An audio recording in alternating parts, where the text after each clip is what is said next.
I apologize for the small space, but it brings the community together. It's fun like that, right? No, I'm just kidding. But I do apologize. We have a lot more people than we were expecting.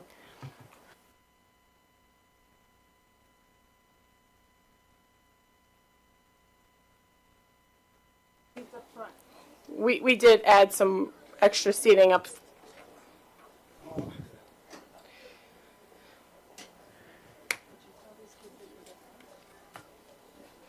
Go home? No, I pull out the. Yes. Oh, you're doing Tuskers. Because Cav wasn't told.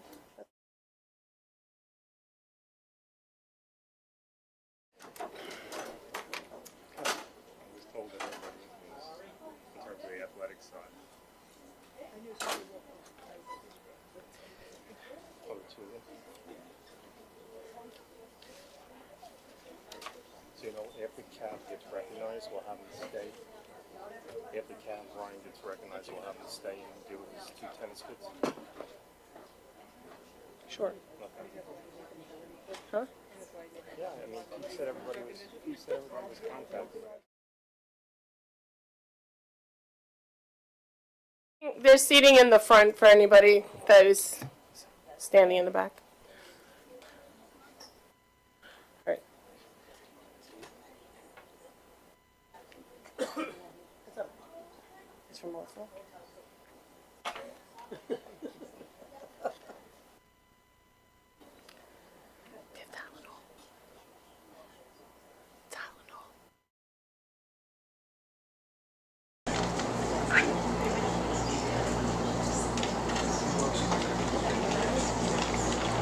All right, we're going to start. Good evening, everyone. Can I please have a motion and a second to adjourn executive and reconvene the public session? Motion. Second. All in favor? Aye. Motion carries. Can we please stand for the Pledge of Allegiance, followed by a moment of silence to honor our servicemen and women? I pledge allegiance to the flag of the United States of America and to the republic for which it stands, one nation, under God, indivisible, with liberty and justice for all.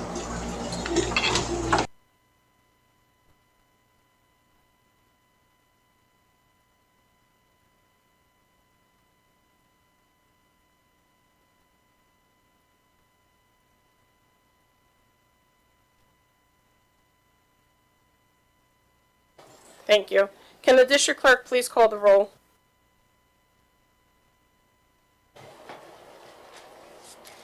Marisol Mallon, President. Present. April Iannatelli, Vice President. Present. Jacqueline D. Lorenzo. Present. Jacqueline Napolitano Furno. Melissa Torre Grossa. Present. Dr. Joseph Senamore, Superintendent. Present. Reza Kolahifar, Assistant Superintendent for Administration and Personnel. My mic's not working. Obviously, I'm here. Anthony Fasano, School Attorney. Present. Oh, man. Thank you. Can I please have a motion to amend the consent agenda to include the stipulation of settlement and general release added as number 51 work agreement? Motion. Second. All in favor? Aye. Aye. So why you're all here, right? So tonight we have some great recognitions to hand out. I'm going to allow Dr. Senamore the floor to do some of those recognitions. Dr. Senamore?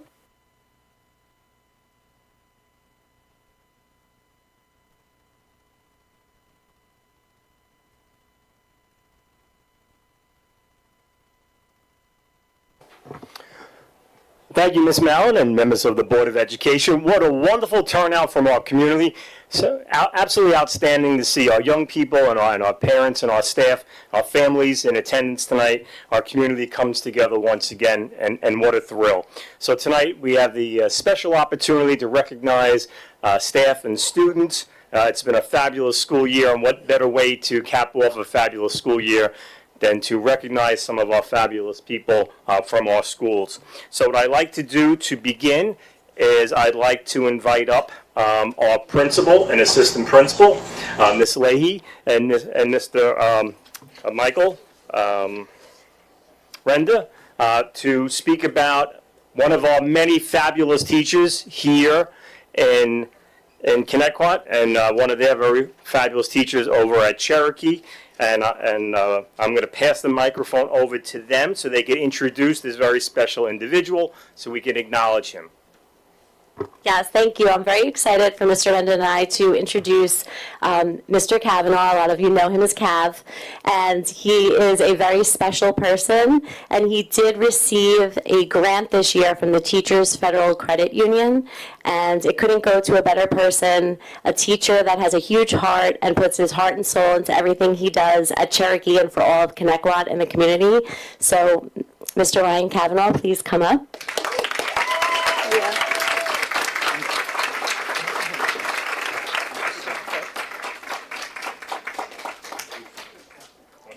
Oh, sure.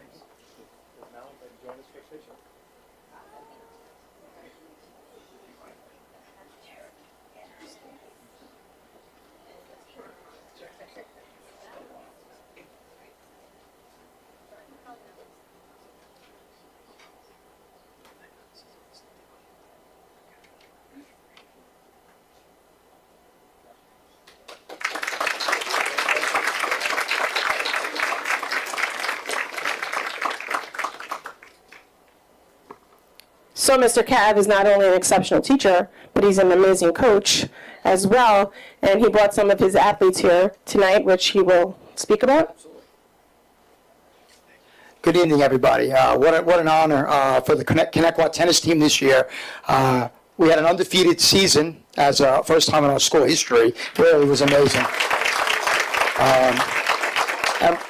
And for the first time in our school, illustrious school history as a tennis program, we had our doubles team qualify for all states.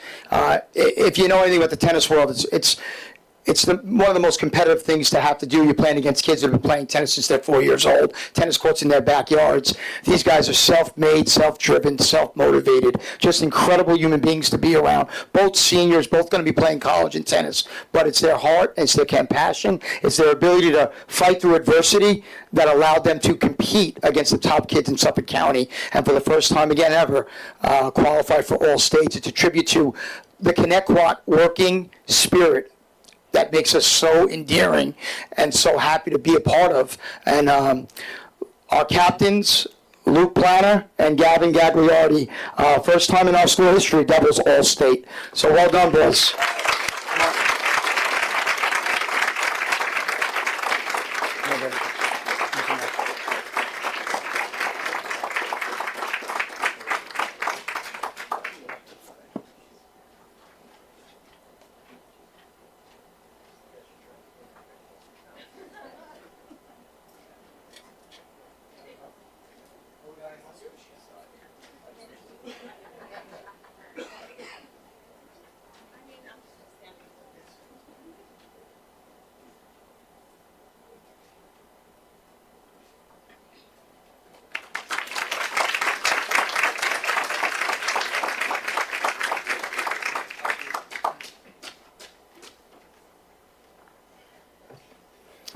Great job, Mr. Kavanaugh.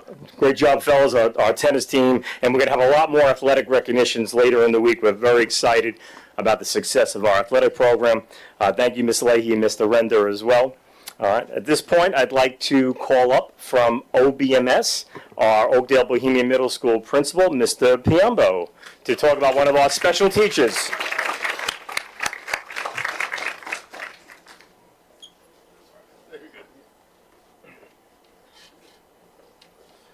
Good evening, everybody. Tonight, I'm here to recognize an amazing teacher in my building, Miss Mary Boucher.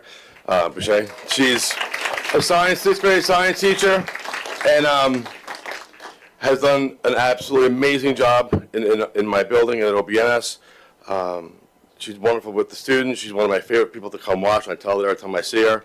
And on May 15th, she received the prestigious STEM Star Award from the List Mellor organization. I was probably supposed to say each letter, but too many.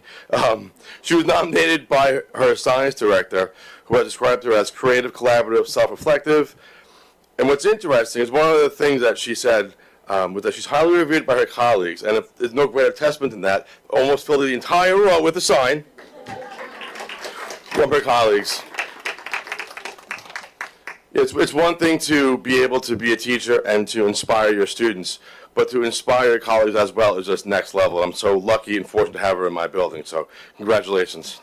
We're all very proud of you.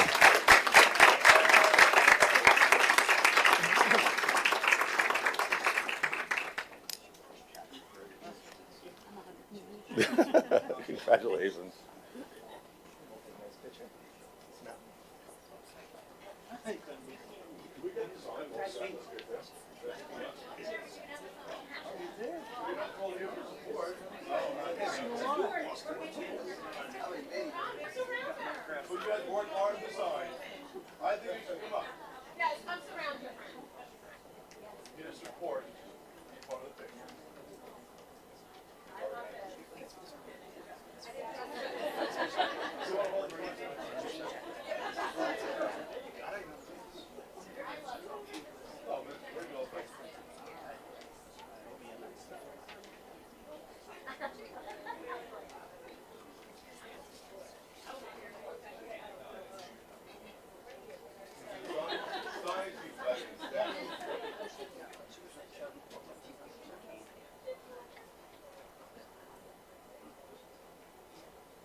Congratulations.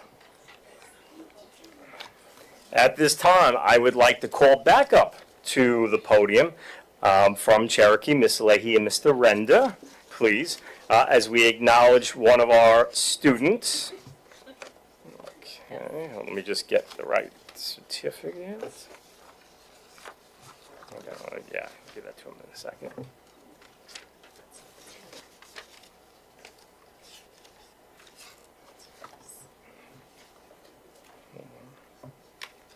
Oh, did I pass it? Oh, there it is. Okay. There, here we go. Yes. Okay, there you go. Okay. Okay, so we are very excited to share this special award and recognize this student. She's an all-star student. She is a wonderful Cherokee citizen, and she was participating this year in the PTA Reflections competition or contest, and it's for fine arts. And she had created a video that not only went to the regionals at state, but it also went to the national level for the first time for Cherokee. So I want to give her rounds of applause. And this year's theme was Accepting Imperfections. And she created an amazing video, and she received a National Merit Award from the PTA, the National PTA. So Lilia Patterson, please come up to receive this special award.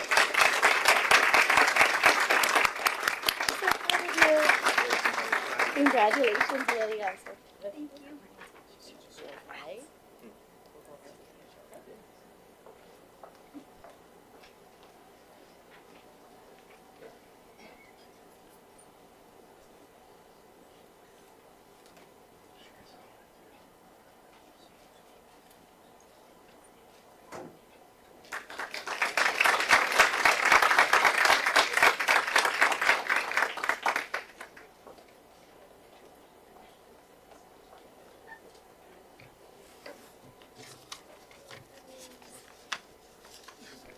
Thank you, and at this time, I would like to call up our Director of World Language and ENL, Ms. Cheryl Sosa,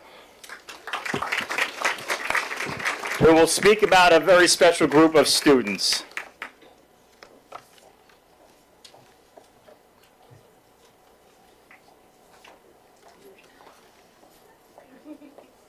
Buenas tardes a todos. Estamos aquí para presentar algunos reconocimientos de los estudiantes para la organización de LILT.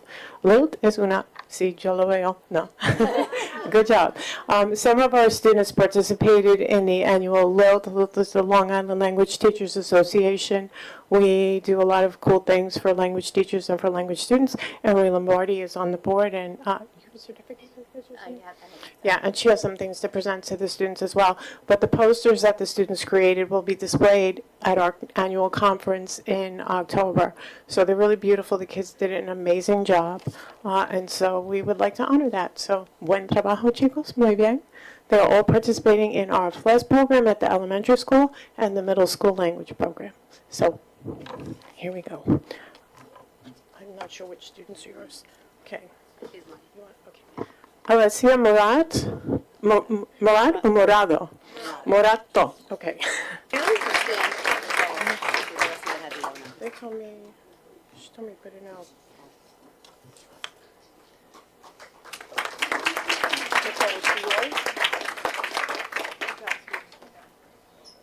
Congratulations. Addie Rupert and Emmy Rupert. Emmy.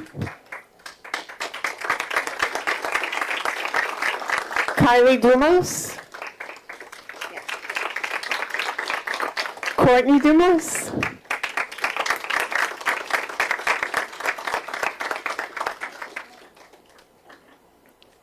Vaishvi Patel.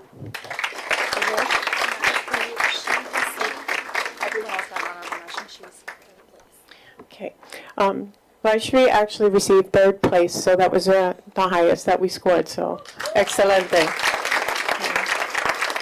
George Ramos Pereira. Leila Loscalzo. I apologize in advance. Sharvish Iyapan.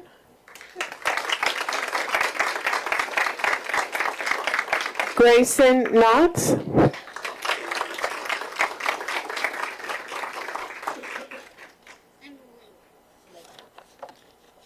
Mohammed Hassan Latif.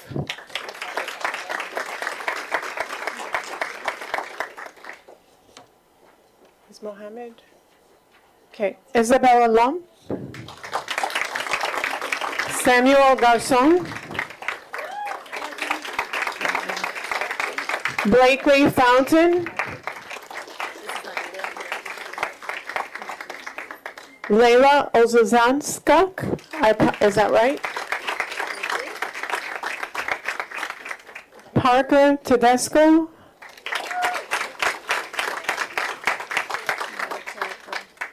This is Layla. Okay. Gabby Roman, who also tied for second place. Alexa Shepard. Jake Jessic. Jeremiah Torres. And Giselle Markgraf.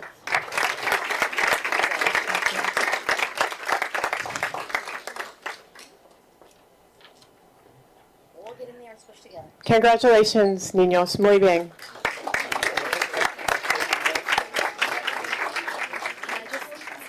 Yeah, go ahead. I'd just like to say this was a completely optional project, and all of these students went above and beyond. We are so proud of them, so another congratulations.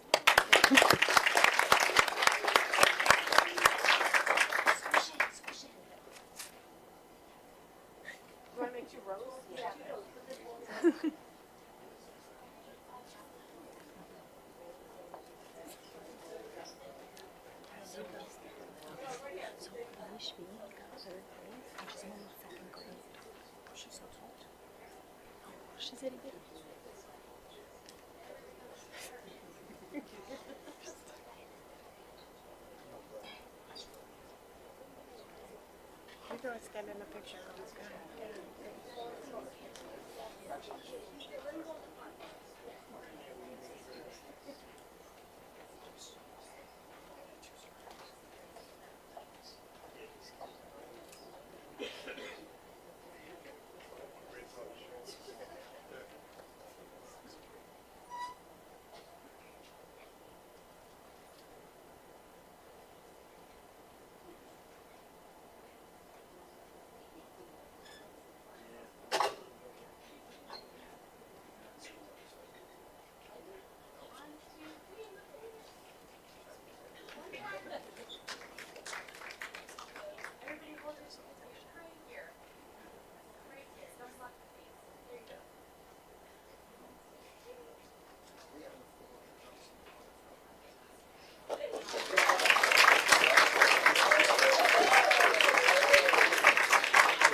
how about another nice hand for all the students and staff recognized tonight? Really appreciate everyone and all the great work that you're doing. You're welcome to stay for the rest of the board meeting, but we understand that there's a lot to do in our buildings with our students and our staff, and we appreciate everyone very, very much. Thank you. We all know you have school in the morning. It's okay. Thank you, everyone. Congratulations.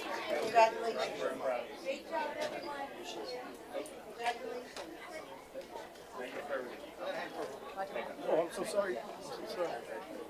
Ms. Sosa? Ms. Sosa, do you want to give us? Our student that couldn't make it tonight? Okay. Congratulations. Everybody have a great evening.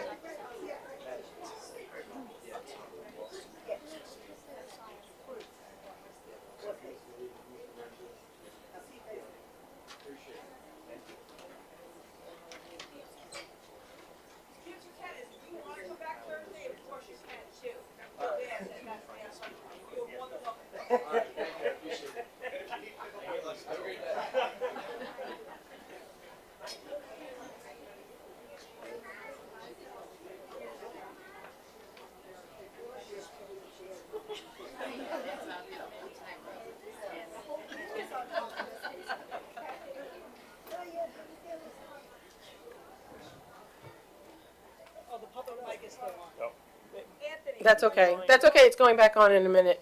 No, it's okay. It's going back on, yep. It's always the exciting part of the board meetings. I love recognition. We have great students, and I love recognizing all of them. Speaking of students, student government update. Can I move this? This feels strange. Okay.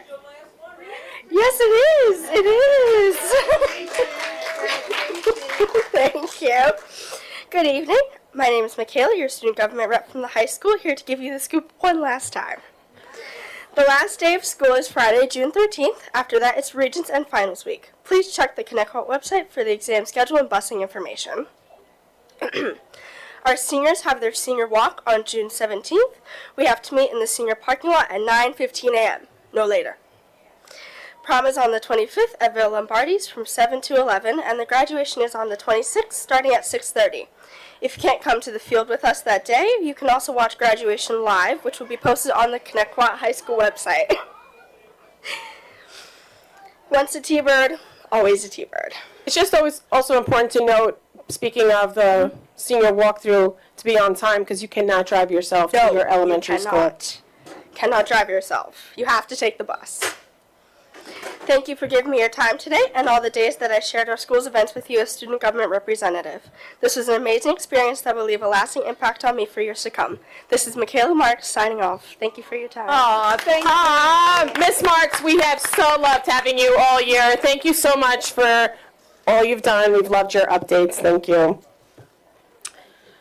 I don't see them in the audience, but just to make sure, is there Orba here? SEPTA? PTA Council? All right. Before I do go into the public comment, I just want to make a district statement. The district would like to share an important update regarding the mandate to change our mascot by June 30th, 2025. Over the past 2 years, the district has diligently reviewed this matter, engaging in legal proceedings and advocating on behalf of our students and residents to keep the Thunderbird or the T-Bird name. While we received strong support from the community, the court dismissed our case in March. This left us facing a looming deadline for compliance of June 30th or risk losing state aid. Weighing all options, the district sent an extension request letter to the state, which was recently granted. Our new deadline is March 1st, 2026. Moving forward, we are exploring options for an alternative mascot name that remains relatable to our community, such as Thunder, while maintaining imagery that feels familiar to our history, including the Thunderbolts and the eagle-like bird. A committee would then be formed in selection of the final mascot name and design consisting of relevant stakeholders. We are also exploring all of our legal options. The time to appeal the recent federal court decision is August 11th. The Board of Education will be sending out a survey to gauge community interest and will create an email address to directly hear from our community. We will update the district website with this new email address. Please be assured that we will keep the community informed and engaged throughout these next steps. Thank you for all your past and continued support. Public comment. I will now open the floor for the first public comment portion of the agenda. An additional public comment will be held later in the meeting. I will call individuals forward one at a time. Please wait for my acknowledgement before stepping up to the podium. Any person wishing to address the board shall address the board president. Comments shall be kept as brief as possible. Each person will be limited to 3 minutes for one or more topics. Individual employees, parents, or children should not be identified by name, title, position, grade, or building. The use of foul language and threatening comments will not be tolerated, and the board will consider a recess until order is restored. In accordance with Policy 1230, public comment will not exceed 30 minutes. If there are additional persons wishing to speak, the board may consider a motion to extend that time. Number 1. Oh, gosh, I should have asked first, right? Nobody? Okay. Can I please have a motion and a second to accept the minutes of the May 13, 2025, the May 20, 2025, and the May 27, 2025 meeting? Motion. Second. Any questions? All in favor?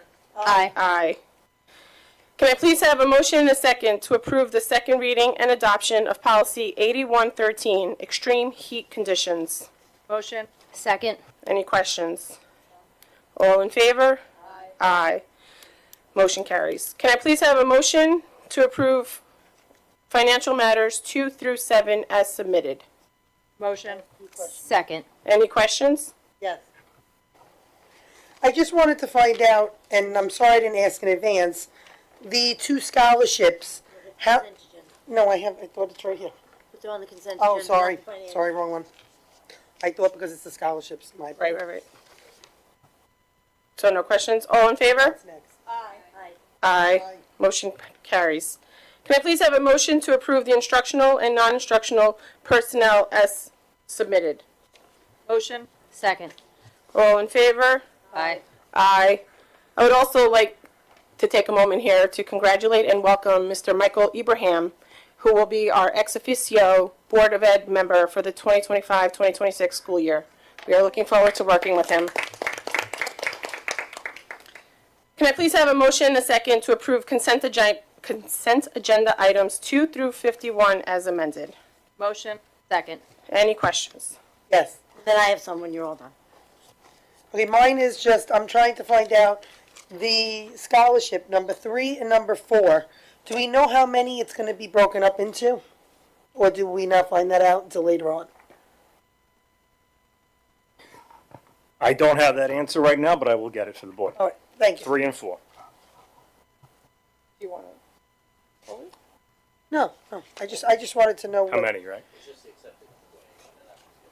Yeah, just when they go, Okay. just so we have it. Yep.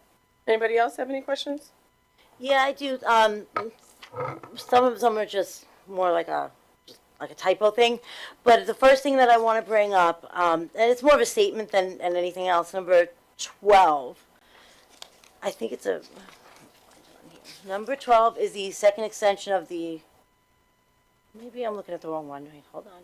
Oh, yeah, the The second, nursing that is second operational extension. therapy? Yeah, I just want to say this Nest Behavior Consulting, and I'm not saying, I'm not going to approve it, for me, but, looking back into them, they do have a history of DEI, BLM support. So again, there's just that quality control, putting it out there. I want to make sure we're watching this, making sure none of that leaks into our district. We want to remain apolitical. We want to keep that out. So more of a statement about that than anything. My other things were questions. Before you're not looking to pull 12, right? You're just No, making no, that I don't want to statement? pull it. I just wanted Okay. to say that. Just put that out there. My next thing was number 13, the special education service agreement. Oh, let me see. There's so much on here. The one that's Brookville. Just a typo. It says Connecticut Central School District, Connecticut instead of Bohemia. Can we maybe just fix that? That's all that is on that one. Right in the first paragraph, it says Connecticut for the town instead of Bohemia. That's for that one. And then whenever you're ready, I can go to the next Yep, go question. ahead. Okay, all right, my next one was, okay, number 15. I'm just making sure these numbers match what I looked at over the weekend. Rider so to things service haven't changed. agreement? Yes, I wanted to just ask about, okay, why it says, and I'm going down to page 3 in there. Number 7, it says upon request of, I guess it's whoever signed the agreement, instead of upon the execution of this agreement. Can somebody just explain why that was crossed out? I don't know if you can. Why it doesn't just say upon the execution of this agreement? Why does it say upon request of, and it's the initials of the person who signed it? This Kim, I can't pronounce her last name, Kubasek, the CEO. I don't know. Let me just find out why that was changed. Because I've never really seen on any of our, anything like this that we've crossed things out and then put something else in like that. It's under Part A, Services and Responsibilities, number 7. I'm just trying to understand why the difference and what that means for us.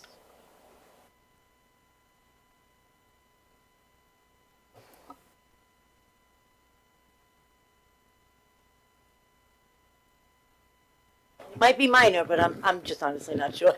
So I agree with you from, I guess, a best practice standpoint that you shouldn't have cross-outs in your contracts. It does not void your contract. However, it looks like they just wanted to change the language. So how it was originally written was once the contract is fully executed, they have to provide you those documents. Now they changed it to the upon request, which is fairly common, that then you have to provide those documents. So it is legally acceptable to prove as is, but I do agree with you that you shouldn't probably have cross-outs on those contracts. Yeah, because it's there, and there's also cross-outs, which really is very minor with the dates on the next page, or 2 pages down.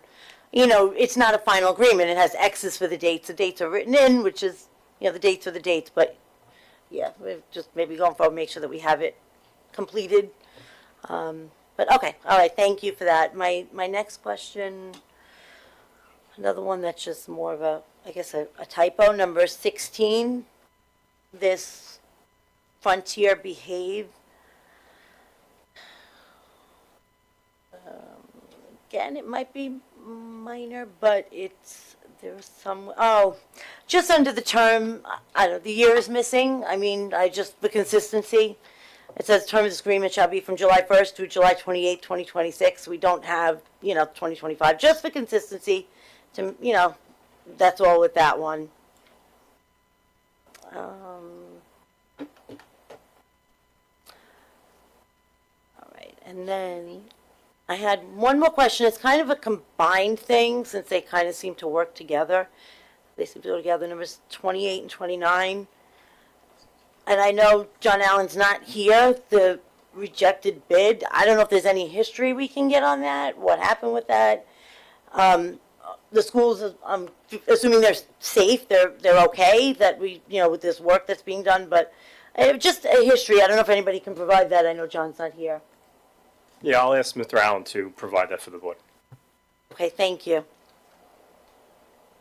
All right, and that was it for my questions for the consent agenda.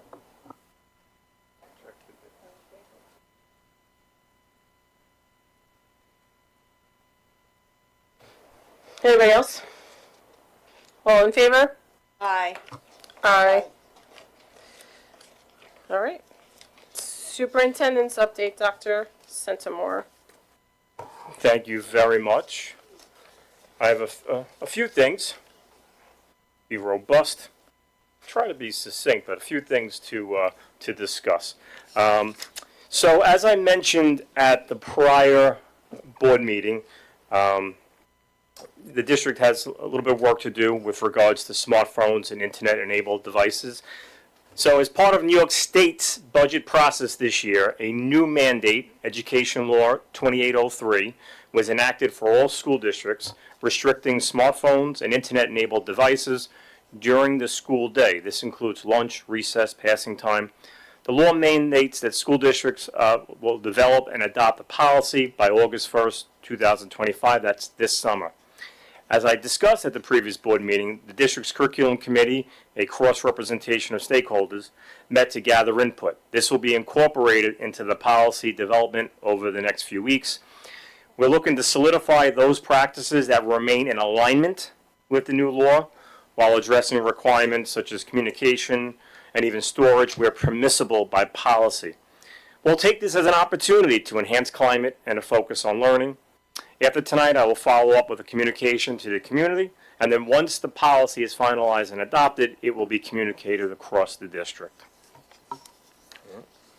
I'd also like to, just give a little update about and talk about yesterday at the high school, where the high school experienced an electrical malfunction. So there was a rooftop unit, air conditioning unit at the high school that had electrical malfunction. It caused some smoke. So about 8:28 in the morning, it triggered the alarm. The building was evacuated, students and staff. And at that time, obviously the weather had not yet been, it was still sunny, had not yet begun to rain. And it appeared early on that this was going to be something that was going to be quickly resolved. About 18 minutes later, 8:46, a light rain began, and then within minutes, the high school requested buses for shelter purposes. Transfer. Now, keep in mind, during that time period, we're also doing the morning pickup and drop-offs with the elementary schools. The first buses, began to arrive around 9:03, and at that time, there was never really a consideration that there was going to be any kind of relocation of students to an alternate site. This was strictly about, the weather had turned, it was starting to rain, and we wanted to make sure that, for those students, especially that weren't maybe under an overhang situation like in the back parking lot where we have the electrical panels where you park, that we had, buses to provide that shelter. During this time, I'm in close communication with the high school administration. I'm in close communication with facilities, with security. Obviously, first responders are coming on the scene. And again, this was a fluid situation, and it did appear that it was going to have a quicker, a sooner than later resolve. And as fluid as it was, it ended up being a little bit longer. And me in communication with the high school administration, I put together a notification to the community that went out about 9:18. And then a follow-up communication once the matter was resolved.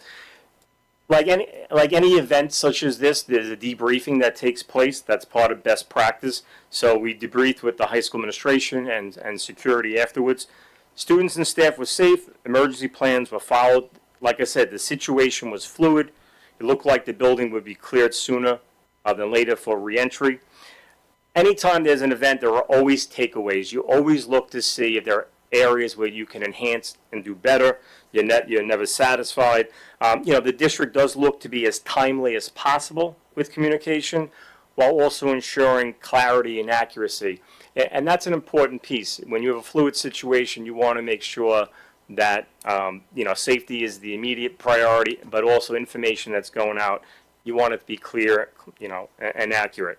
Certainly want to thank our community, our students, staff, the administration, security, facilities, transportation, and our first responders. And certainly every experience is a learning experience, and we look to learn and grow from there. I know it's listed as a discussion item for the board, so I can go on to my other updates, or if you guys want to talk about it now.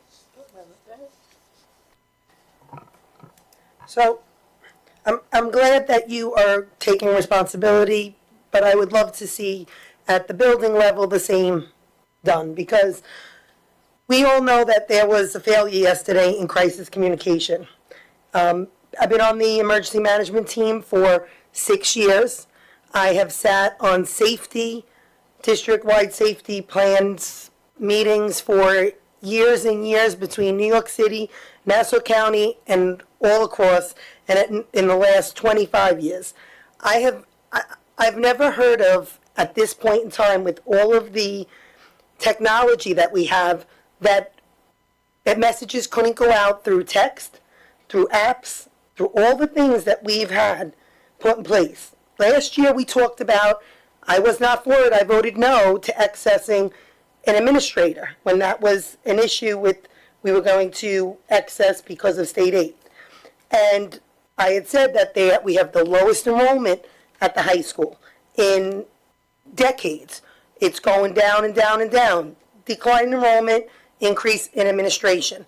There is no reason why somebody could not have been delegated yesterday to be the communication person, the point person.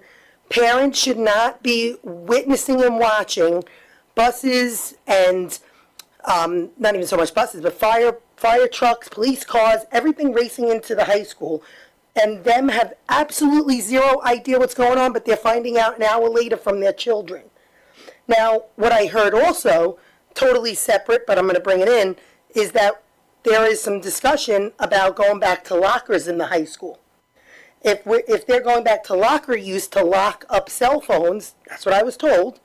Is that a discussion? So that, I was going to bring that up during my curriculum committee update, but yes, that was discussed as part of how to hold the cell phones in place. You and I sat in an emergency management meeting, me and you, when they were talking about backpacks in the middle schools and high schools, and what did we say? Parents are not going to, and students are not going to, find this the most appropriate way to lock up cell phones. Because in an event like this, where does everybody think kids are going to be running? Do you really believe that young people are going to see smoke in the building and say, or in the auditorium and say, you know what, I'm going to run out? Or is a teenager, we got teenagers in the audience, I know, teenagers are going to say, I need my phone. I got to call my mom and dad. I need my keys. I'm a senior. No, I understand. I'm just I understand saying. what you're saying, and as much as I don't like the locker use and I don't like the cell phones being locked up either, it's not within our control. It is coming down from the state. It's It is absolutely within your control to decide the policy that the district is going to implement. You guys have to listen correct, to. and that was one of the choices. It's not set in stone. The policy's not written. It's being written. But it needs to be. Remember, it's mandated. Oh my goodness, you guys always get mad at me when I cut you off. Jack, it's your last day. We want to give back to you. It's the gift. No. Listen, it's very simple. No, see that, Mike? I'll be up there for my 3 minutes. Don't you worry. I have said this and I'll say it again. It could have an adverse effect on safety when you have children who are going to run to their phones. They are because what you and I think is important as in our 40s and 50s is a lot different than what children 14 to 18 think is important. To them, their first thought is not going to be, let me jump out a window to get away from the smoke. It's going to be, I need my keys to my car. I need my keys. I need my cell phone. And I'm just saying, this idea that this is the way to implement it in Connecticut is not a good idea. You guys are actually looking at ways that, in my opinion, are going backwards. So I'm actually glad you brought up the keys because I don't think we give our kids enough credit. So my daughter was at the high school the other day, and when the fire alarm went off, you know what she did? She left the building. And you know what she didn't have? Her car keys. And you know what? She was mad because she wanted to sit in her car. But she couldn't because she left her keys in the classroom because she just left like she was supposed to. Okay, you want to know what my daughter and a bunch of her friends did? Same. And you know this. Grabbed her cell phone and keys, and the first call was to mom. So, I mean, what I'm telling you is different kids. We've had this discussion. Our children are... I don't think we're giving our children enough. But I don't think to do we're the right thing understanding under pressure. that it doesn't matter if 50% of the kids do it your way and 50% of the kids do it my way. It's still going to put children at risk. That's what I'm saying. I don't understand why we are making this so much more difficult than it has to be. And the idea that you really believe students are going to lock their phones up. Do you not think students are going to have more than one phone on them? Do you not think that, I'm just thinking outside the box. Do you not think that students or parents are not say, are we going to be shaking kids down and checking if they have cell phones on them? Because I'm telling you now, there are things you guys are not thinking about. No, I will say we actually did think about a lot of things. And I also want to say that I think it's a learned behavior, and I think for the kids who are in 10th, 11th, and 12th grade next year, it's going to be very hard, because it is a learned behavior that they knew they could have their phones their entire school career. But for the kids coming out of middle school going into 9th grade, it's already a rule in middle school that they have to keep them in their lockers, even if they keep them with their bag and no one knows it, but the rule is the locker. So they're going to be in that same mindset, whereas the kids who are in high school now aren't in that mindset because of the fact that those rules were not in play. But I think after the 3-year mark, and again, laws change all the time, as we all know, like the wind. So, we might be never speak about this again. But all I'm saying is everything that you said actually was spoken about at the curriculum meeting.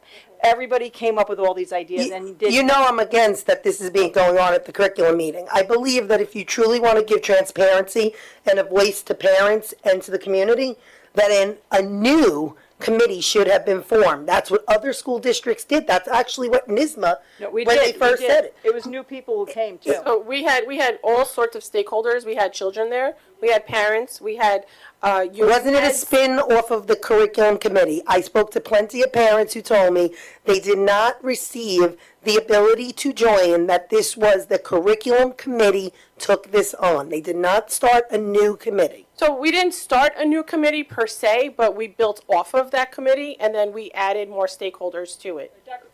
Yeah, and I did say publicly that's, we were doing that. The curriculum committee is a large committee that already had a lot of parents across the district, a lot of staff across the district, administrators that had board representation. We needed to, in order to address the mandate, had to have a student component, and there were a couple of bargaining units that were not already represented in order to address the mandate.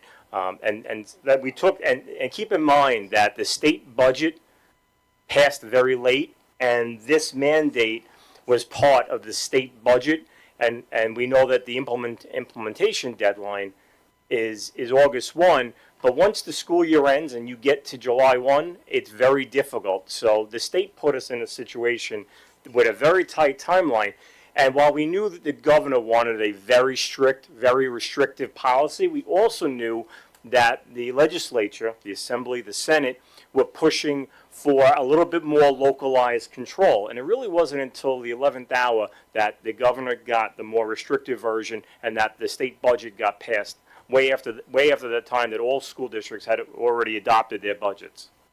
Well, like I said, I just think that you guys should give transparency to the community, because I'm sitting on the board and I had no idea until 2 days ago that the idea that's being bounced around is for high school students to start using lockers again and to lock up their phones, to lock up their bags, to lock up everything. I can tell you now that I am positive that you are going to get a lot of pushback, not just from students, from parents, because some parents are going to say this is actually moving backwards, not forwards.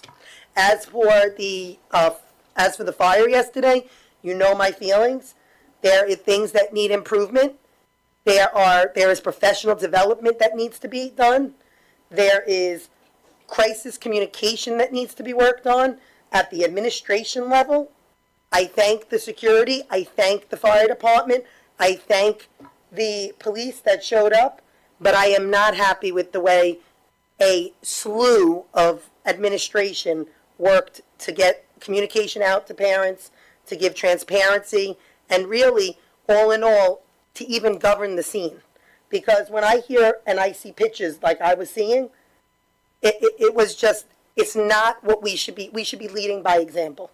That's what we should be doing for students. So I just want to go back to that cell phone thing really quick and just let you know that the New York State is mandating that we have to have a place for the phones. We already have lockers, and that is free. To bring in anything else that it's still a designated room, it's still a designated boxes, all these things, that would be an expense to the district that we don't want to incur. We already have lockers, and that's why lockers are going into play. Due to the fact that, again, New York State mandate, I really want to push this home, New York State mandates that we have to have a place. So we picked lockers because of the fact that we already have them. We don't want to do with thousands of dollars on something else that, again, in the wind change, in a year or so, this could totally change.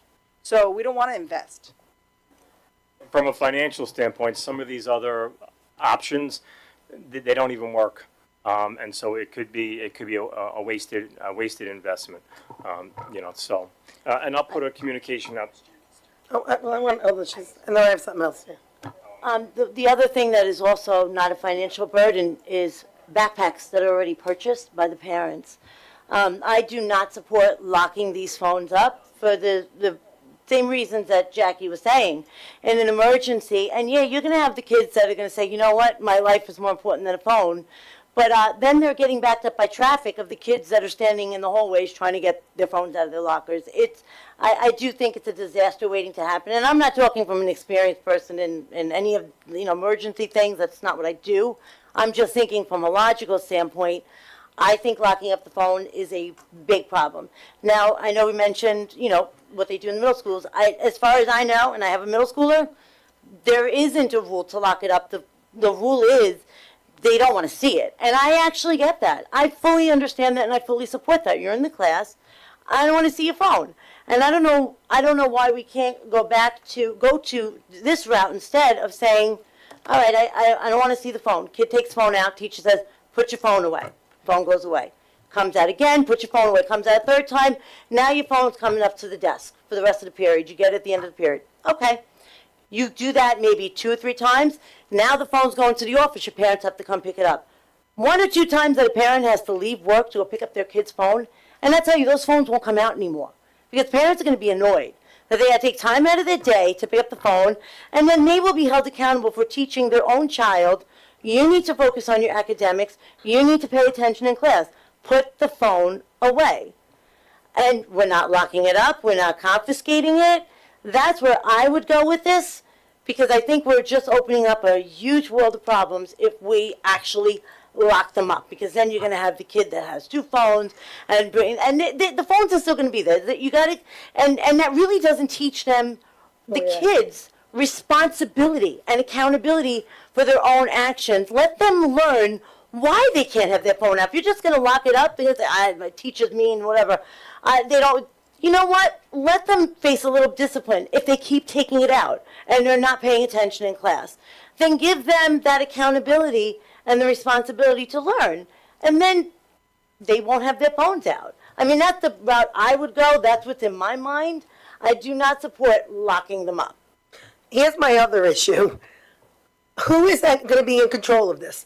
Who is going to have quality control? I mean, I just want to know, are we going to be, so kids put their lockers in a locker? Are they're putting their bags in the locker with this phone? Just the phone. Just the phone's going to be locked. So a kid locks a phone up. So if I send my kid to school with 3 phones and they lock up 1 phone, they can have 2 phones in each pocket, 1 in each pocket. What are you doing about that? Are you going to shake a kid down? Are you going to start, who's in control of this? Are we going to put this on security? Are we putting this on administration? Is it on the teachers? Who's in control of these phones all locked in lockers? So it is going to be administration, due to the fact that they're not going to check the lockers. If your kid gets caught with their phone out, there's going to be, similar to what Jackie just said, warning 1, warning 2, warning 3, detention. Warning 1, warning 2, warning 3, detention. There is going to be things in play, and just like administration deals with detention now, it will be similar. Does anybody want to find a kid with a phone? No. Are they going to look in their backpack? No. And just so you know, backpacks can still be used. We're not saying to you, put your backpack in your locker. We're saying in the phone. Well, I'm not saying anything. New York State is saying it. Again, let me make that clear. New York State, not the Board of Education. New York State. So New York State is saying it has to be in the locker.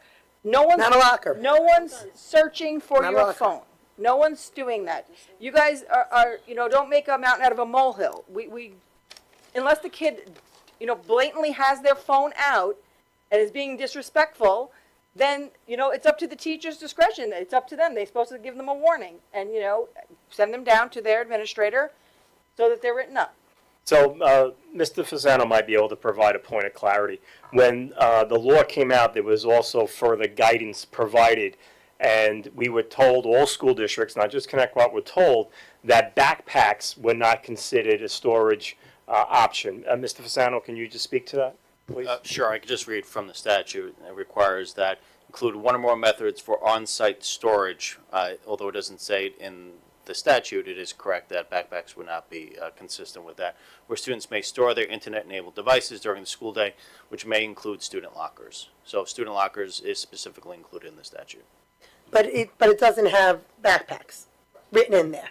So it's not by law, it's interpretation of the law, correct? Just like lockers is interpretation, it's written in there as an example, not, but, and I don't think they understand that the examples that are given and the fact that it doesn't say they can't be in a backpack, it doesn't say they can't be in a backpack, it gives the perception, it doesn't actually say that. Am I wrong? You just said it doesn't actually say that.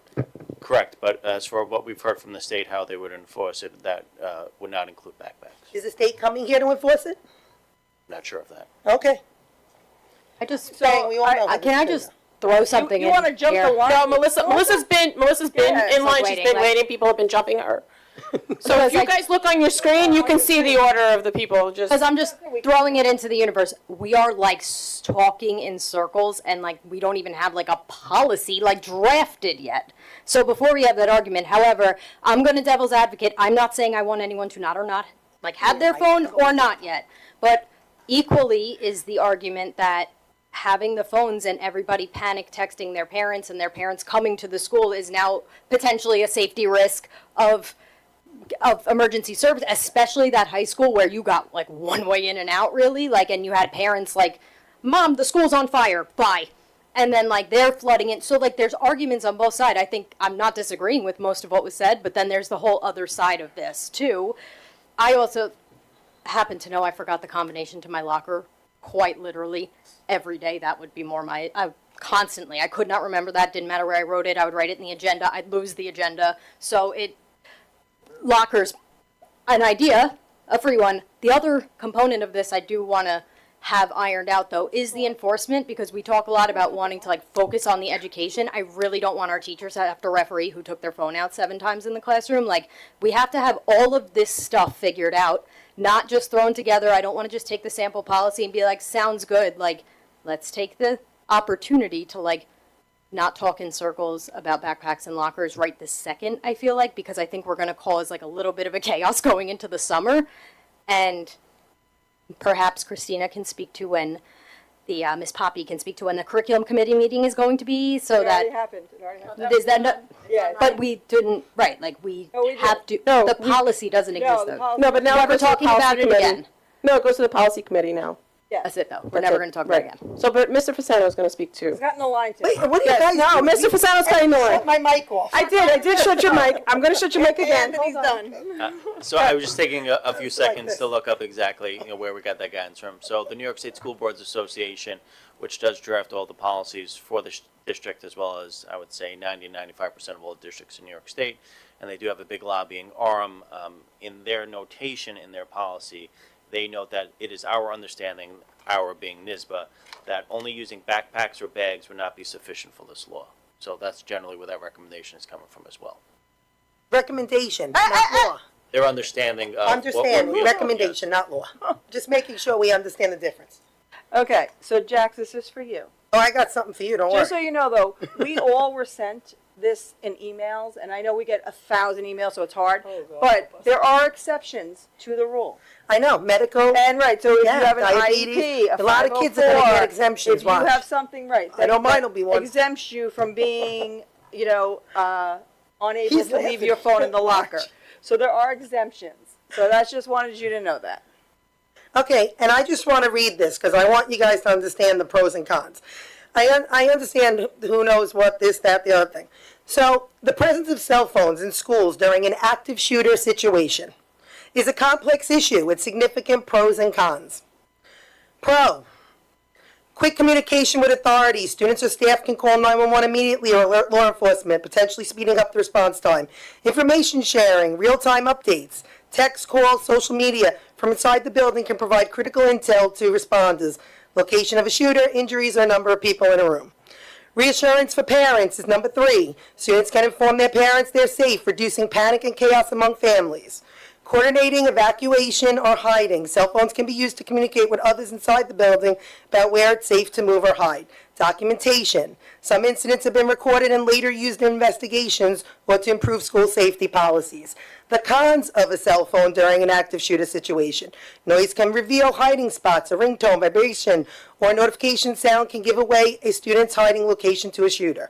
Network overload. Everyone trying to use their phones at once can overload cellular networks, hindering critical emergency calls. Spread of misinformation, panic-fueled texts or posts can spread false information, causing confusion for first responders and increasing public panic. Interference with emergency response. Students may inadvertently hinder law enforcement by live streaming. Emotional toll. Seeing or sending disturbing images, messages, or video during the incident can increase trauma for students and their families. So yes, there are pros and cons of these situations. Saying that you guys understand that there is only pros or there is only cons, you guys keep saying cons, cons, cons. There are pros and cons to everything. I am not saying that I do not believe cell phones, they absolutely distract students during school. 100%, I have never said they didn't. What I've said is we keep making this tougher and tougher. The state may have given recommendations or a law. NYSSMA gives recommendations. Does not mean that Connecticut has to make their recommendation the same or stringent or worse. To say we're going to now lock these phones up, I'm just letting you know, if you understand teenagers at all, they are going to beat to their own drum at times, and during a crisis like this, we all saw that during a fire drill, evacuation from smoke only had some issues. Could you just imagine what kind of issues you will be facing in something in real time going on, and now we're going to have kids all over the hallways? Not to mention, we are setting this up so that there are going to be kids that circumvent the rules. There are, and you're putting people in a position. I'm glad that it's administration. Administration, you guys are saying you're going to hold responsible for this. That's what I'd like to see. This should not be anyone else's bag to carry. Well, once we have a policy, we're going to communicate it well and get, all our stakeholders that have that common understanding. And in terms of emergency procedures, that's why we drill. That's why you have evacuation drills and lockdowns and lockouts of various kinds. Yesterday, the student body did a great job of evacuating the building. And so, I think one of the board members said this previously, our students will rise to the occasion. This is definitely a big change for the older kids. Nobody is sugarcoating that whatsoever. But I have faith in our kids. They demonstrated that yesterday, and we will communicate this. So I want to just touch on something that actually Melissa brought up, because I understand what she was saying about how when you have an emergency, the kids, the first thing they're doing is texting, "Mom, come get me." I get it. And I do think, though, that's where, looking at all sides of this, that's where a situation like yesterday could have been helped. And I know communication went out, but let me tell you something. I never got a phone call about yesterday. And when I looked, there was probably about 40 minutes from when we learned as a board until the communication, the email went out to parents. I never got a robocall, never got anything. So that's where that can maybe clear something up like that, where with all those people in the building, I can't remember who said it before, it might have been you, said somebody should have been designated to just put something out to the parents to let them know what's going on. So, look, there's a lot of sides to this, and we could probably sit here for another 2 hours and talk about it. But I think, all of this has to be looked at, the possibility that they are going to all be on their phones. But then that's when we have to make sure there is, the admin, whoever it is, they are there to communicate what's going on in the building so that parents are aware of what's happening. They're not hearing from, and half these kids, the service is terrible in the high school. So the messages go through. Kid might say, "Mom, something's happening," and then they say, "What's happening?" And then another message doesn't come to for 20 minutes. So I do think it is imperative that whatever we decide, that communication to the parents really has to go out very quickly. We have a lot of people. We have our security, amazing staff.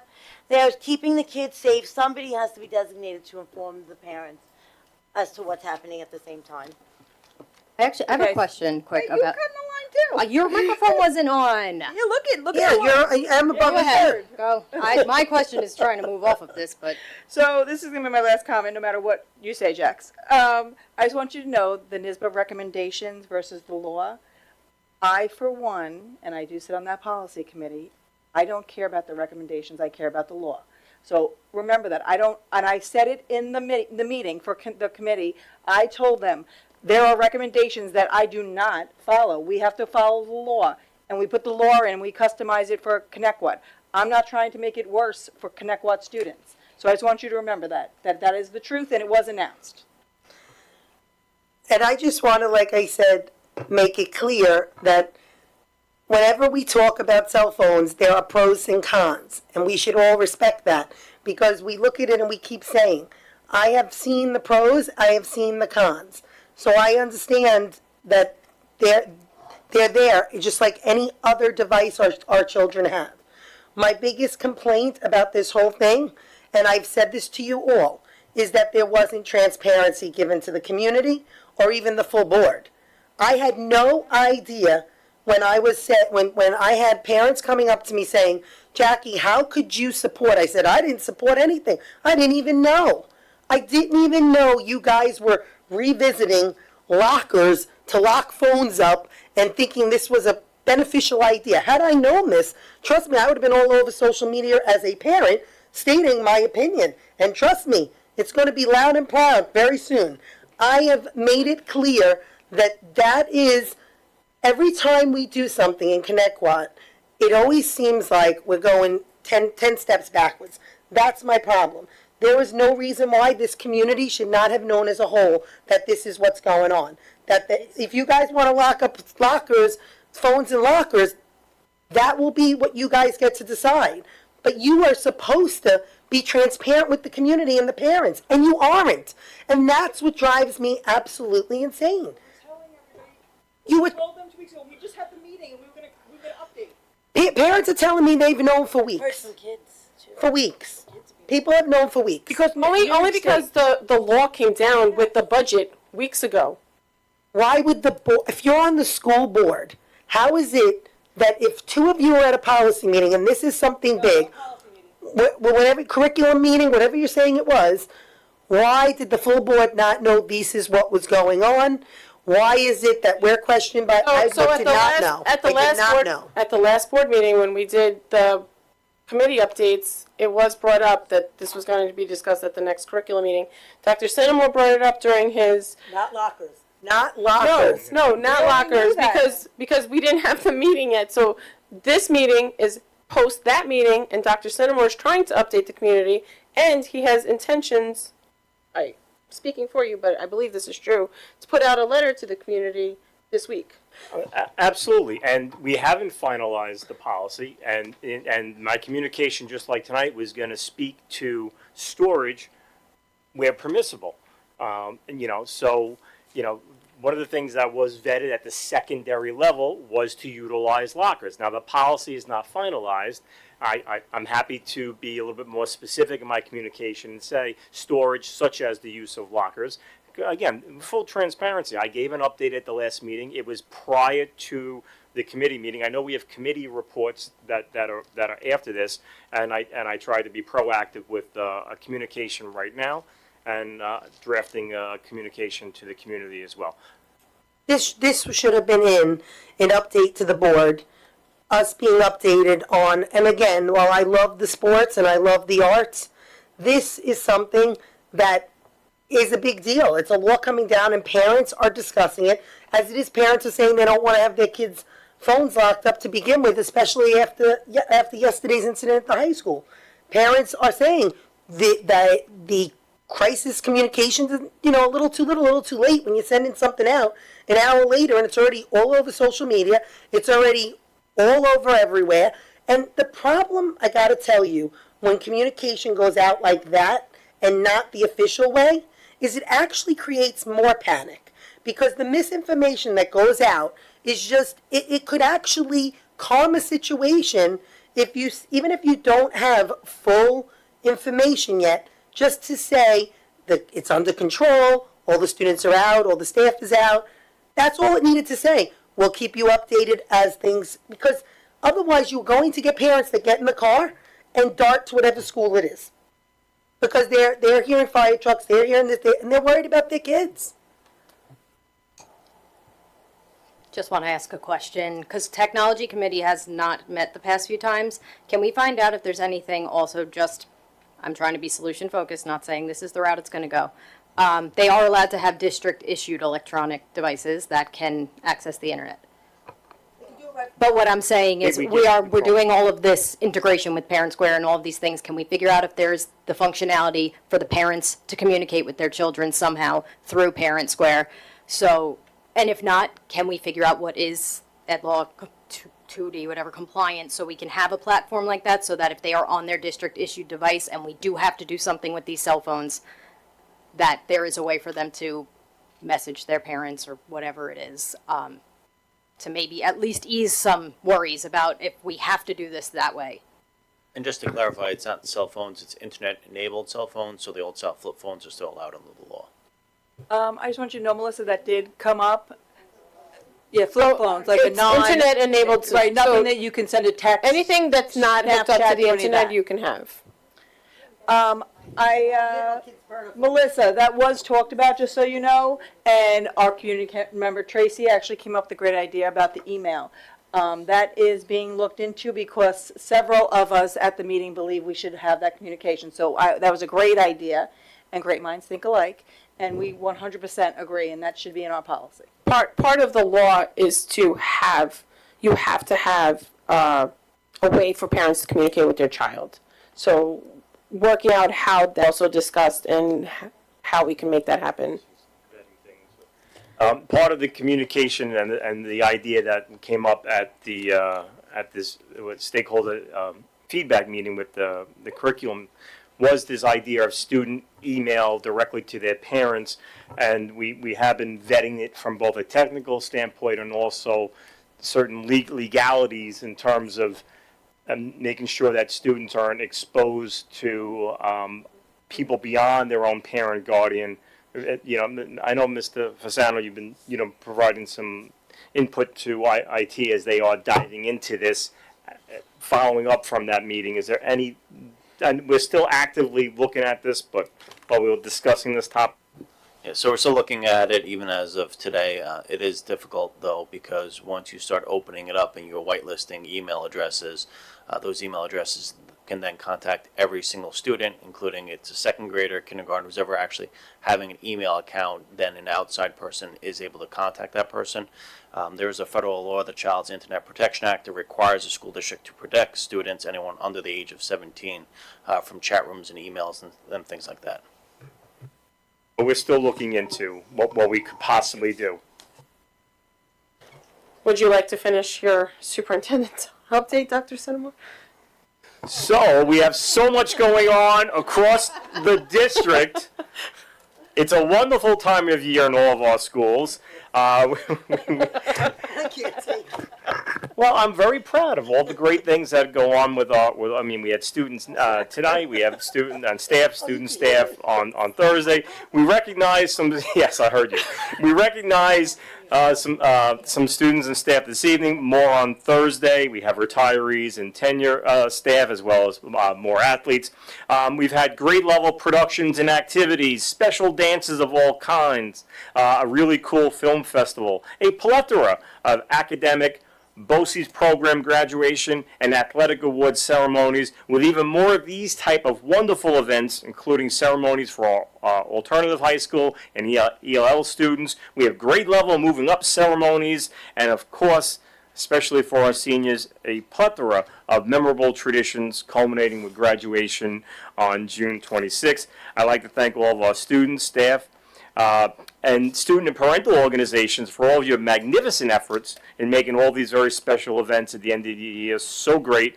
As always, we thank our PTA, SEPTA, ORBA, Athletic Boosters, Civics, Rotary, and all the numerous scholarship sponsors and internship providers for all that you do for our students, staff, and community. Thank you. Thank you. So, Board of Ed committee reports. So I believe we just discussed the curriculum committee. So that check. Mental Health Committee, Ms. DiLorenzo, Ms. Napolitano-Furno. Yeah, I guess I'll start off. All right, so yes, we had our meeting this week, and which I thought was really fantastic is we had a presentation from Elizabeth Weiss. Is that the name? Elizabeth Weiss, yes, about AI, which I thought was fantastic. How we're using it in the classrooms with the students. Everything is compliant. And, it was really very informative about what we're doing, because I had to express many concerns at the last meeting about the use of AI and, interfering in the academics, making sure kids are still learning. No, AI figures everything out for you. And it looks like they're already working on that. And I am happy to see that we already are, moving forward we've already been doing things to, combat those issues. Of course, privacy things are taking care of all of that. So I thought that was really, really great to see. I apologize. I ran out. I had a family thing that I had to, right at the end, I left quickly, but please thank her for that presentation, because it really was great. And I was happy that she came there, and I thought the information was fantastic. I like that they're discussing what they're going to be doing in the future, but I just hope that we see more. Like I've said with all these committees, it's great to have committee upon committee, but we need to start seeing more actions, and us actually, I hate to use the saying, take the bull by the horns, but we got to do something, because we keep talking about mental health and the bullying and the drug prevention, and I'm either on the alternate, and like I said, the more I see, the more I hear, the less I actually see doing. We did the disabilities committee this year. I felt with April, that's the way I like seeing a committee. You start, you make a goal, and by the end of the year, the goal has been already, you have the goal already done. If you're making a goal for 5 years, fine, you have it stepped. But you got to have some sort of goal to get to. While I appreciate everything the Mental Health Committee has done, it was a great meeting, and thank you also for the AI. I would like to see more action. The bullying prevention, Ms. Napolitano-Furno, and was that funny? And I also went to that. If you want to start. The bullying prevention task force meeting, I have the paperwork here. There's ambassador training, part of it. What they're doing is one of the schools, I believe it's RMS that started it with, and they have also the other, what was it, the TikTok? Wasn't it there? They're doing the influencer. Influencer, I'm sorry, it's the influencer. I apologize, it's the influencer for RMS, which was excellent. Now they're doing ambassador training. Students are learning about statistics of bullying, intro to why bullying happens. The second session would be about empathy, discussing bringing in the training down to 6th and 7th graders. Student perspective on how to prevent bullying. Teaching of kindness needs to be done at an early age at home, but when they get to middle school, they often start to rebel. So they were going over suggestions from the committee to have the high schoolers turn key to the middle school, and have middle school turn key to elementary. So kids are actually teaching kids. Going from high school, helping the middle school, as the middle school is helping elementary. They're looking at a 2-phase plan for next year.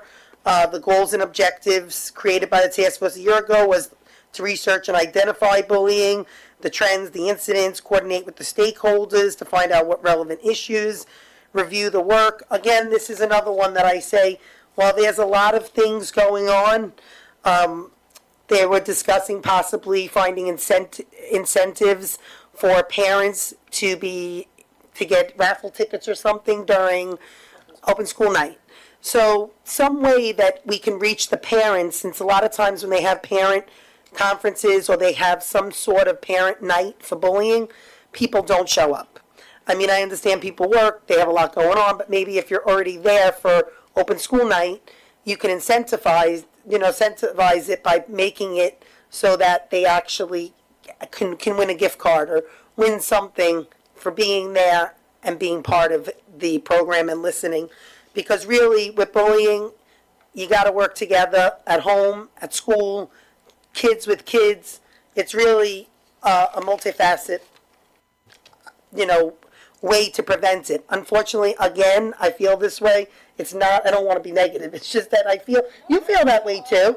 Like, me and April were on the disabilities. We saw how great it was from start to finish. We were like, wow, we got this, and this done.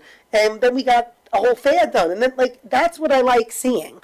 And that's what I would love to see with all of this. Bullying did do a bunch of great presentations this year, so thank you. But I just would love to see more actions with the committees. All right, we have Board of Ed topics. So we have Senior Day, Ms. DiLorenzo.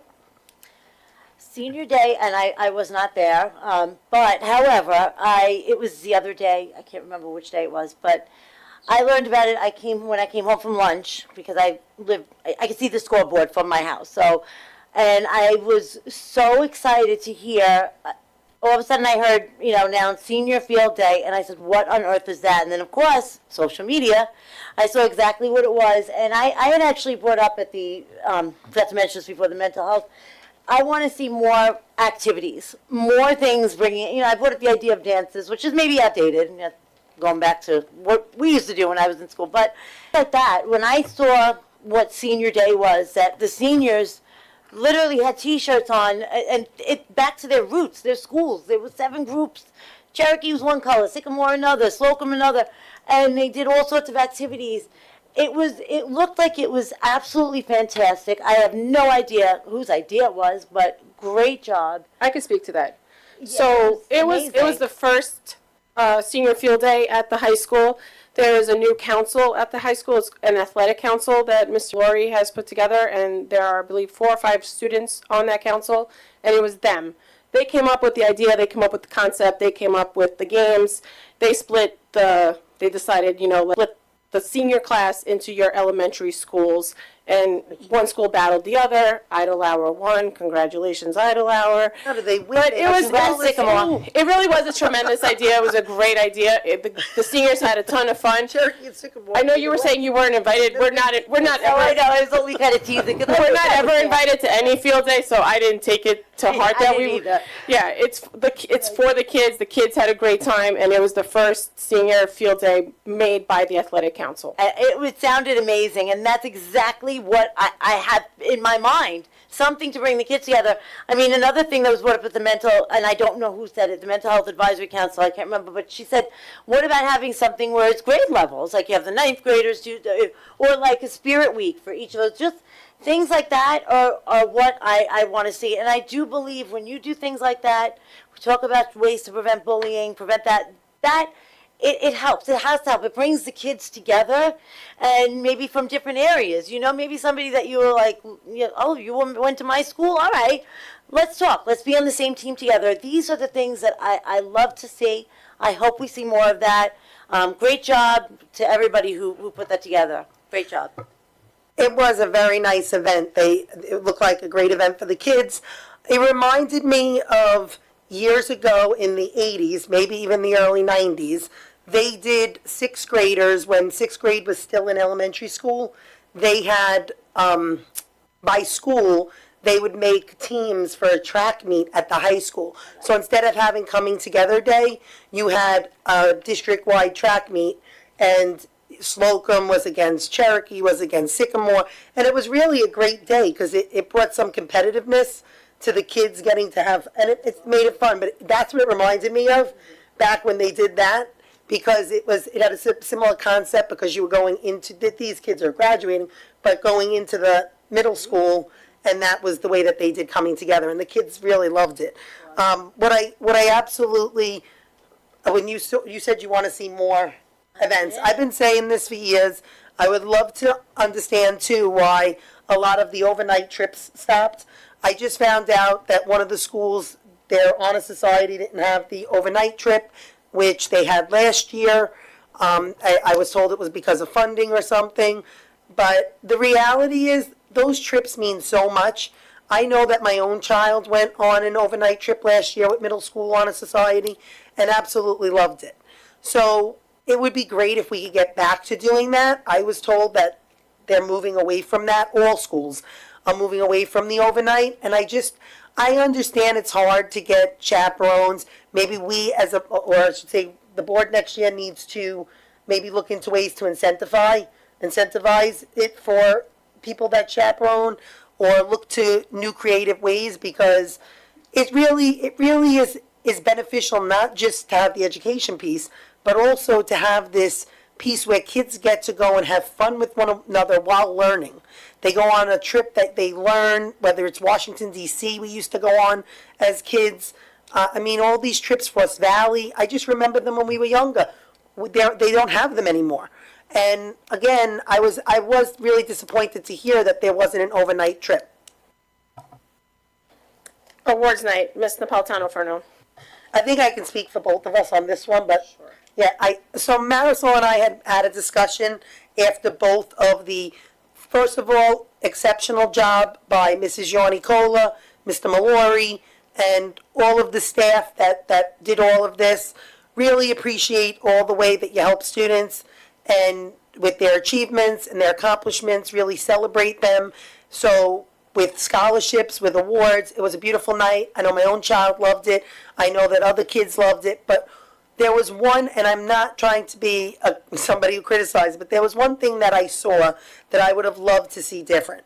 And it was, I know a letter goes out to the students that says that you're getting an award or a scholarship.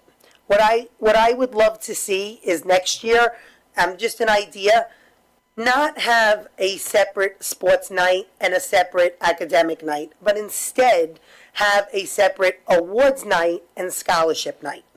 And the reason I say that is because there were a lot of kids who I felt were disappointed because when they got the letter, they don't know if they're getting a scholarship or an award.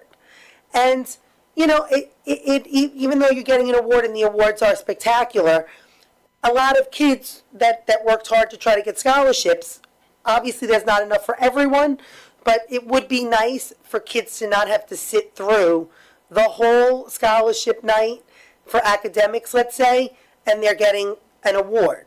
I just felt that it would be more appropriate to have an awards night where you celebrate the kids who are getting awards, whether they're academic or athletic, and a night that is strictly for academic and sports scholarships.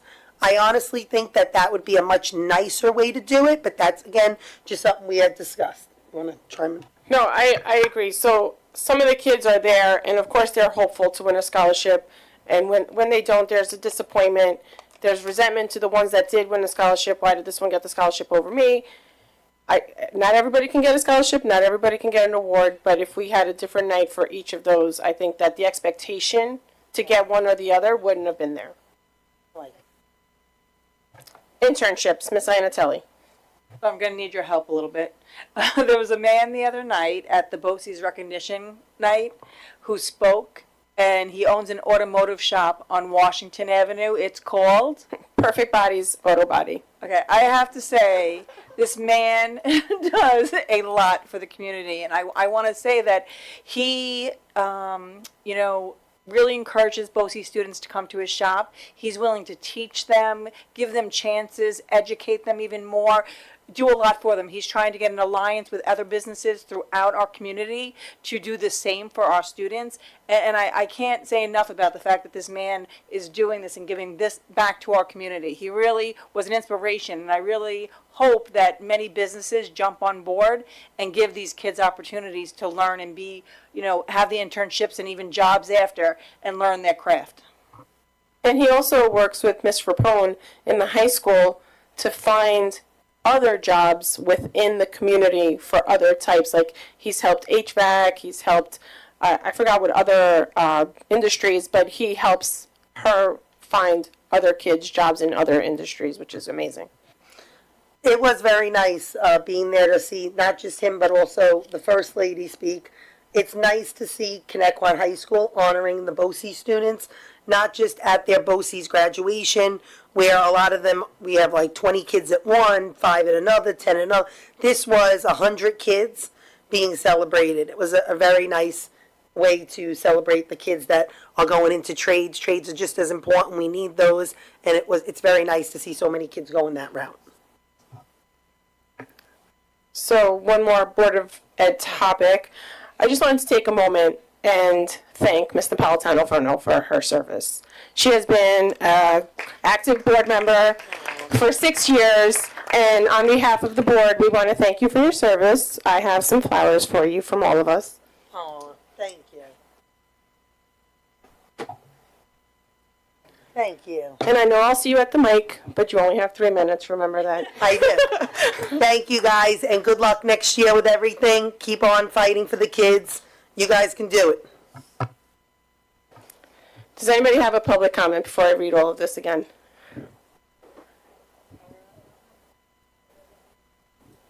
Out. I will now open the floor for the second public comment of the night. I will call individuals forward one at a time. Please wait for my acknowledgement before stepping to the podium. Any person wishing to address the board shall address the board president. Comments shall be kept as brief as possible. Each person will be limited to 3 minutes for one or more topics. Individual employees, parents, or children should not be identified by name, title, position, grade, or building. The use of foul language and threatening comments will not be tolerated, and the board will consider a recess until order is restored. In accordance with Policy 1230, public comment will not exceed 30 minutes. If there are additional persons wishing to speak, the board may consider a motion to extend the time. Number 1. Number 2. Come on down.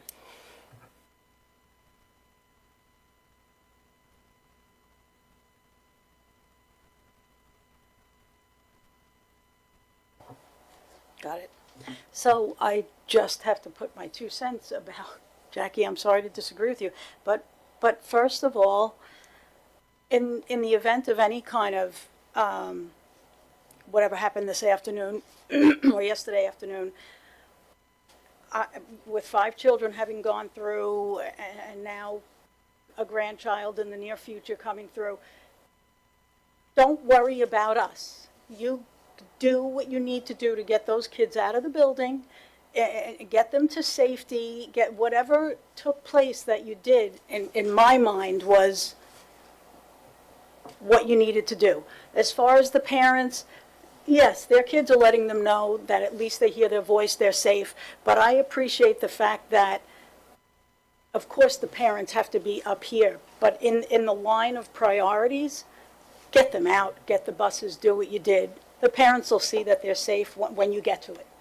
In other words, I don't want anything that you did, all your safety issues and getting them out and getting the buses, getting them in case it was a bigger issue than it was. I appreciate that, and I feel like that's the way you need to go. The parents will get their information. They need to get their information, but not where it in the list of priorities comes before anything else. So I just wanted to say that. So the kids' safety is number 1. Get them out. The other thing I have to disagree with you is these phones. What? They can't have the phones. That's it. That's it. A rule is a rule. You know, I happen to work for BOCES, and we have lockers on the walls. We're the only BOCES in New York State that has the phone lockers. I lock them in every day. You come in. I have some of the worst kids in my class that you're saying some of them will have many phones or be difficult. Kids with ankle bracelets on, just out of prison. Kids that have this phone for the drug sales and this phone for the baby mama. I have some of the worst kids. But they come in and they know those phones are going in the lockers or get out. A rule is a rule nowadays.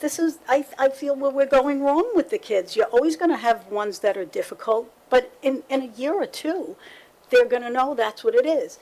And it's just, you know, where the parents are concerned and they're not going to like it, although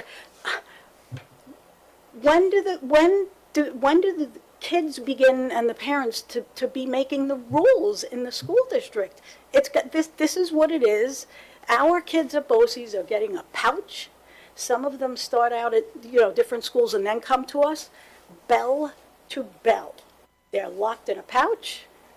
They're locked somehow magnetically. Some of them won't even get their pouches back to get on the bus and come to us. So they're going through lunch, they're going through the bus ride. At the end of the day, however magically they unlock the magnet, that's when they get their phone back. That's it. we're the boss, not them. We're the boss, we're the adults.